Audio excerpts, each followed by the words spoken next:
12 टोकरियां फिर भी भर गई। कई बार आप अपने जीवन में सामना करते हैं टूटे हृदय का, आपकी लाइफ में घटनाएं होती हैं। क्रिश्चियन होने के बावजूद भी आप ये मत समझें कि आप पानी में नहीं जाएंगे या आग में नहीं जाएंगे। वचन कहता है तू पानी में होकर जाएगा लेकिन तू वहां डूबेगा नहीं। तू आग में से होकर जाएगा लेकिन वो आग तुझे जला ना पाएगी। परमेश्वर कहता है कि वो टूटे मन वालों के समीप रहता है। आज बहुत से लोग हैं जिनका हृदय ब्रेक होता है, टूटता है, अपने परिवार की वजह से, अपने फाइनेंस की वजह से, अपनी सेहत की वजह से। तो अगर आप क्रिश्चियन हैं तो आपको घबराने की जरूरत नहीं है, क्योंकि जब वो आपको ब्रेक करता है, जब वो आपको तोड़ता है, वो आपको फैलाता है और इतना फैलाता है कि आप इमेजिन नहीं कर सकते, आप खुद नहीं फैल सकते। ये परमेश्वर की हॉबी है कि वो टूटे हुए चीजों का इस्तेमाल करता है। जब सैमसंग ने गधे की टूटी हुई हड्डी के साथ 1000 पुरुषों को मारा था तो ये एक मैसेज था कि परमेश्वर किसी भी टूटी चीज का इस्तेमाल कर सकता है। क्योंकि जब आप टूटते हैं, आप ब्रेक होते हैं, लाइफ आप पर हिट करती है, हार्ड कुछ जबरदस्त आपकी लाइफ में होता है, तो बाइबल कहती है इसको कोई अनोखी बात मत समझो। क्योंकि तुम्हारे परखे जाने से विश्वास उत्पन्न होता है, धीरज उत्पन्न होता है। धीरज को अपना पूरा काम करने दो ताकि तुम सिद्ध और सिथर हो जाओ और तुम में किसी बात की कोई भी घटी ना रहे। याद रखो, आपको फैलाने से पहले परमेश्वर हो सकता है आपको ब्रेक करे। आपको नेक्स्ट लेवल पे लेके जाने से पहले आप परीक्षाओं में से होकर निकलें, क्योंकि ये वाला हिस्सा कोई क्रिश्चियन शेयर करना नहीं चाहता है। जब समय होता है परीक्षाओं का, जब समय आता है कि आपके फेथ को चैलेंज किया जाता है, वो समय होता है प्रार्थनाएं करने का, क्योंकि उसके दूर जाने से आपको कोई सोल्यूशन मिलने वाला नहीं है। वचन कहता है वो टूटे मन वालों के समीप रहता है। मन 2 वजह से टूट सकता है। दाऊद का मन टूटा हुआ था पाप के कारण, क्योंकि जब आप पाप करते हैं आपका मन पिस जाता है। जब आप पाप करते हैं आपको रिजेक्शंस आती हैं, आपकी लाइफ में कठिनाइयां आती हैं, आपकी लाइफ में बड़ी मुसीबतें आती हैं। और फिर वो कहता है परमेश्वर तो टूटे और पिसे हुए मन को तुच्छ नहीं जानता, क्योंकि वो रिपेंटेंस के साथ, तौबा के साथ परमेश्वर के सामने आ रहा था कि परमेश्वर मेरे पापों को माफ कर, टूटे हृदय के साथ, कि परमेश्वर मेरे गुनाहों को माफ कर और मुझे फिर से अपनी आत्मा के साथ एक कर, उद्धार का हर्ष मुझे फिर से दे, उदार आत्मा देकर मुझे संभाल। और कई बार परमेश्वर आपको तब भी तोड़ता है जब वो आपको फैलाना चाहता है। आज जो फेथ के जायंट्स आप देखते हैं, जो आप विश्वास के बड़े बड़े हीरो आप देखते हैं, उन्होंने अपने जीवन में टूटे दिलों के साथ वो सालों जिए हैं। दाऊद टूटे हृदय के साथ सालों जिया है। जब एक इतना इंपॉर्टेंट काम उसके घर में हुआ कि परमेश्वर का नबी उनके घर में आया है, आप कैसे भूल सकते हैं अपने बच्चे को? उस देश का एक नबी आपके घर में आया हो और आपने अपने सब बच्चों को बुला लिया हो और आप दाऊद को भूल गए हो, क्योंकि दाऊद एक रिजेक्टेड सन था, एक रिजेक्टेड फैमिली मेंबर था। परमेश्वर जानबूझ के उसके हृदय को तोड़ता था, उसके जानबूझ के हृदय को ब्रेक करता था परमेश्वर शुरू से ही, क्योंकि परमेश्वर टूटे दिलों पर राज्य करता है। परमेश्वर के आज तक जितने भी लोग आप देखेंगे बाइबल में, वो लोग होंगे जिनके हृदय को परमेश्वर ने पहले ब्रेक किया है, जिनके हार्ट को, उनकी लाइफ को ब्रेक किया है, तोड़ा है परमेश्वर ने। कई बार आप बड़े निराश होते हैं जब आपकी फैमिली, आपके माता पिता या कोई आपका भाई आपसे प्यार नहीं करता। आप निराश होते हैं कोई जब आपको रिजेक्ट करता है, लेकिन आप भूल जाते हैं कि अगर परमेश्वर की योजना आपकी लाइफ में भारी है तो ऐसा होगा। आप रिजेक्ट किए जाएंगे, आप तिरस्कार किए जाएंगे, आपका मन तोड़ा जाएगा, क्योंकि परमेश्वर टूटे दिलों के ऊपर राज्य करता है। और आप देखेंगे क्या होगा, वो टूटे मन वालों के समीप रहता है। टूटा मन परमेश्वर के योग्य बलिदान है। वो टूटे हुए मन को तुच्छ नहीं जानता है, वो पिसे हुए मनों के ऊपर राज्य करता है। लेकिन आज जब लोगों का मन पिसता है, जब उन्हें फैमिली से रिजेक्शन मिलती है या लाइफ उन पर कोई परीक्षा लेके आती है, वो खुदा से दूर भागते हैं। मैंने देखा है लोगों को खुदा से दूर भागते। मैंने देखा है ऐसे लोगों को, ऐसी लड़कियों को, ऐसे लड़कों को जिनकी फैमिली ने उन्हें प्यार नहीं किया और उन्होंने भाग के शादी कर ली और आज तक अपनी जिंदगी से निराश हैं। आज तक शादी के 6 महीने में निराश थी वो। उन्हें लगा कि अगर फैमिली ने मुझको रिजेक्ट किया तो जहां से मुझे प्यार मिल रहा है मैं वहां जाऊं। जबकि वो भूल गए कि अगर आप क्रिश्चियन हैं, आपकी हर एक रिजेक्शन एक डिवाइन अपॉइंटमेंट है, एक ईश्वरीय रास्ते की ओर आपको लेके जाती है। अगर आप परमेश्वर को देखेंगे, प्रभु जो मेरे साथ हो रहा है क्यों हो रहा है, क्यों मेरे साथ ऐसा हो रहा है, क्यों मैं अपने शरीर में हार्डशिप को देख रहा हूं, अपने फाइनेंस में हार्डशिप देख रहा हूं, अपनी सेवकाई में या अपनी हार्डशिप देख रहा हूं, क्यों मेरे जीवन में ये आशीष नहीं है। वो कोई भी हिस्सा आपकी लाइफ का हो सकता है।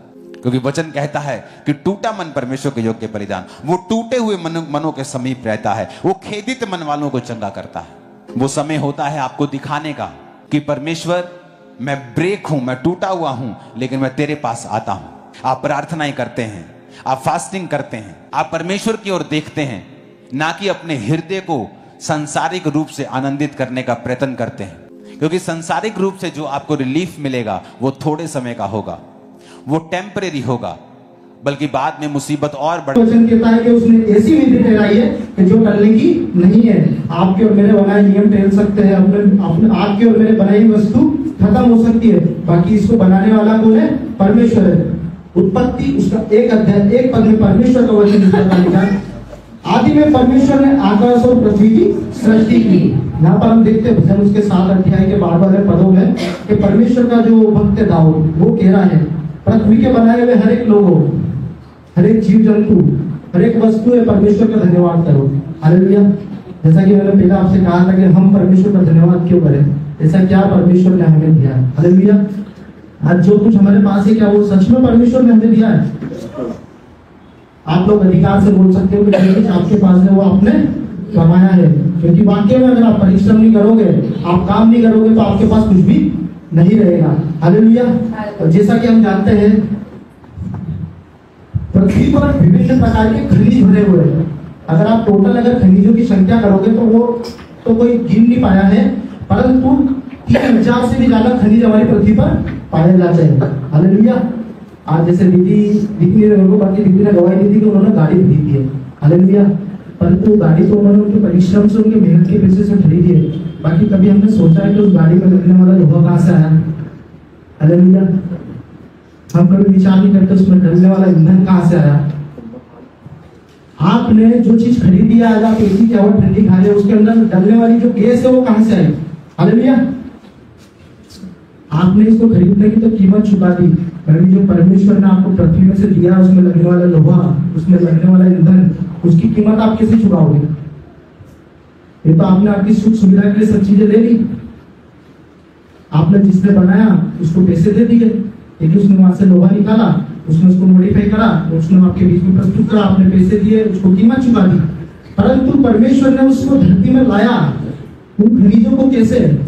आप बहुत से लोग बोलते हैं, आपसे भी क्रॉस क्वेश्चन होता है कि भैया ठीक करने वाले तो डॉक्टर है, वाकई में है डॉक्टर, बाकी उनमें यूज होने वाले केमिकल जो दवाइयां बनती है वो कहाँ से आई? डॉक्टर को तो आप कीमत दे देते हो, आज कोई अस्पताल में भर्ती होता है तो 1 लाख 2 लाख 2.5 लाख 3 लाख से कम का बिल नहीं बनता, परंतु उसमें उपयोग होने वाले जो पदार्थ है, जो खनिज है, जो केमिकल है, वो कहाँ से आए? सब पृथ्वी पर पाया जाता है। लोहा देख लो, तांबा देख लो, कांच देख लो, आज पत्थर लगे, कारपेट लगे, आप ये माइक को बंद चालू करते हो कि नहीं करते हो? कितना आनंद आता है आपको। आज साउंड की आप आवाज कम ज्यादा करते हो, आवाज अच्छी नहीं आ रही, साउंड की ये सब वस्तुएं हमें कहां से मिली? ये सब हमें उस परमेश्वर ने दी है, उसकी महान करुणा है, उसकी दया है हमारे पे। हालेलुया।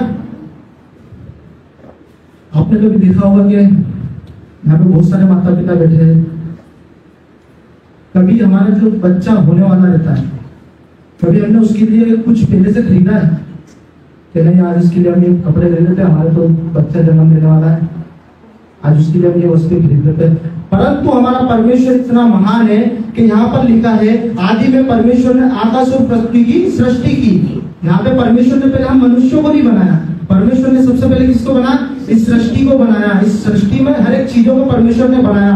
तो हमारा परमेश्वर इतना महान परमेश्वर है कि हमारे बनने से पहले ही उसने जान लिया था कि उनको किस किस चीजों की आवश्यकता पड़ेगी, किस किस चीजों की आवश्यकता होगी, मेरे बच्चों को किस चीज से खतरा हो सकता है, मेरी बनाई वस्तुओं को किस चीज से खतरा था। उसने ब्रह्मांड में हमारे लिए जो है तारागणों को बनाया।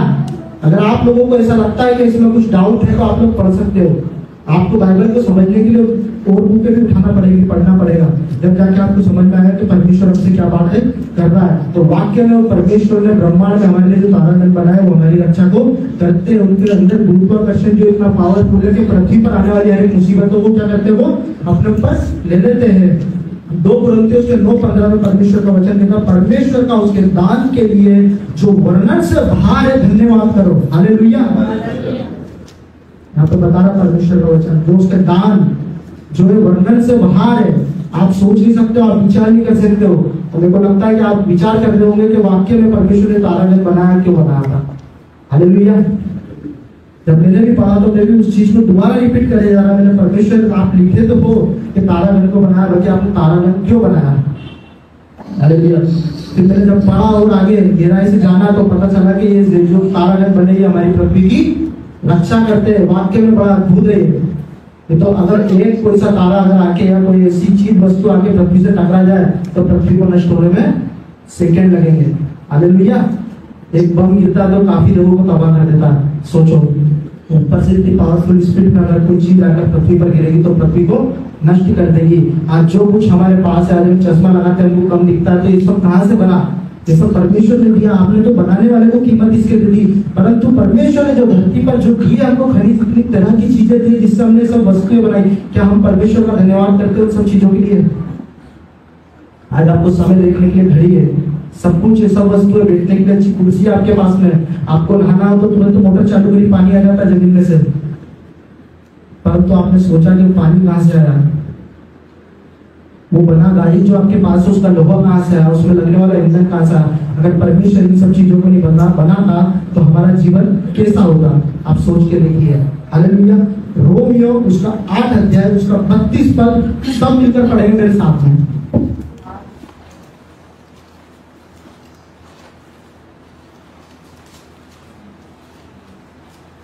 जिसने अपने पुत्र को भी न छोड़ा परंतु उसने हम सब के लिए दे दिया, वह उसके साथ हमेशा सब कुछ क्यों न देगा। हालेलुया।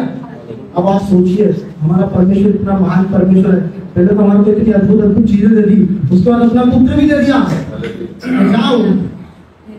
हालेलुया। इतना अद्भुत महान परमेश्वर जो हमारी सोच हमारे विचार सबसे परे। परमेश्वर ने कहा है बुद्धि मांगो तो बुद्धि देंगे। तो बुद्धि का इस्तेमाल हमें क्या करना है, परमेश्वर के वचनों को समझने में। और जब परमेश्वर के वचनों को हम समझेंगे तो हम उसकी महिमा करने पाएंगे। इसके लिए हमें परमेश्वर का हर बातों में धन्यवाद करना है। किन बातों में, हर बातों में, कि वो हमारी रक्षा इस पृथ्वी पर नहीं है। काफी बार प्रार्थना करते हैं प्रभु